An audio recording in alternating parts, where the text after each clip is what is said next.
in my opinion, and this might be very controversial, but I don't find a lot of inspiration from professional runners. I find inspiration from people who are the moms, the dads that are sneaking out at like 4 or 5 a.m. to get in, a couple miles before the kids wake up, or going out after dinner at 7 p.m. I've just always seen it as there are so many more people in this world that are able to go hit the BQ, hit a 5K personal best, just do whatever they want in their running endeavors that have it a lot harder than me. So my life can be very hard, and I don't have any excuses. Just like I said, I thankfully now work from home, and my fiance fully supports my dreams. My mom and my best friends do. So it's, I don't really consider it a burden by any means.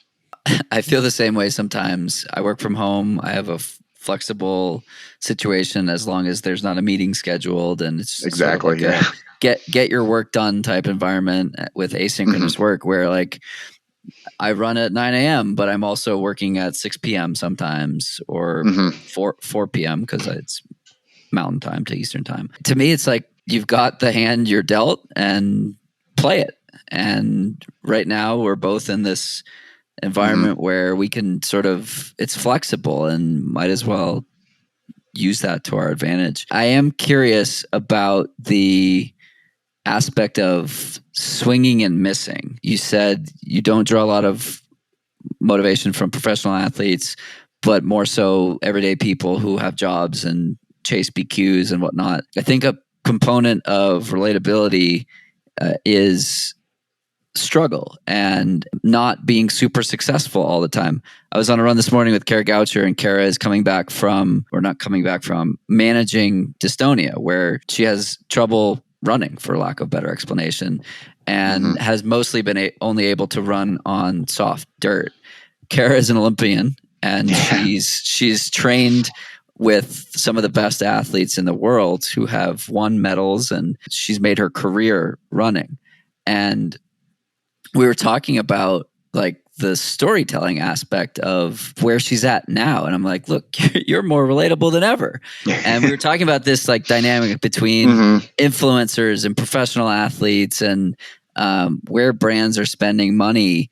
And at the end of our run, I was like, she ran on pavement today for the first time since the Tokyo Olympics, when she ran on pavement in Tokyo. And that was August of 2021. And right now it's February of 2023. So it's been quite a while. So she ran a half mile on pavement, and I was like, do you want a photo of this?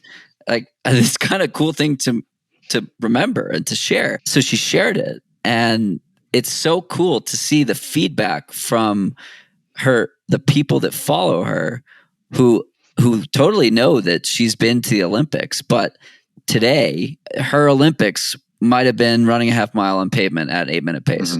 And so the reason I bring that story up is the aspect of relatability. Failure is relatable. Swinging and missing is relatable. I'm not calling CAM or Houston a failure by any means, but specific time goal was obviously not achieved. First, I'm curious your relationship with the word failure as it may relate to the word success. And then I have a bunch of other things I'm curious about following up on after that.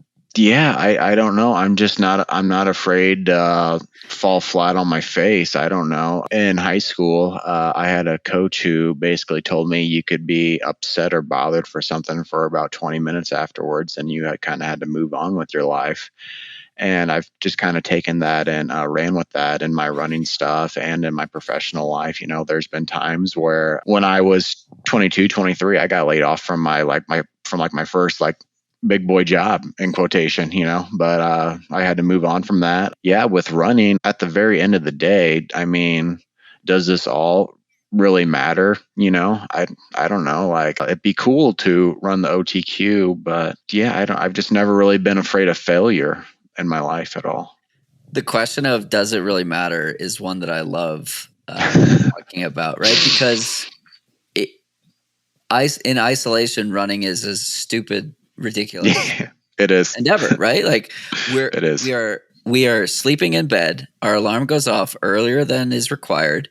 We get up, we take a couple of poops, We drink something, we eat something, and we go out and get uncomfortable for 30 to 90 minutes a day.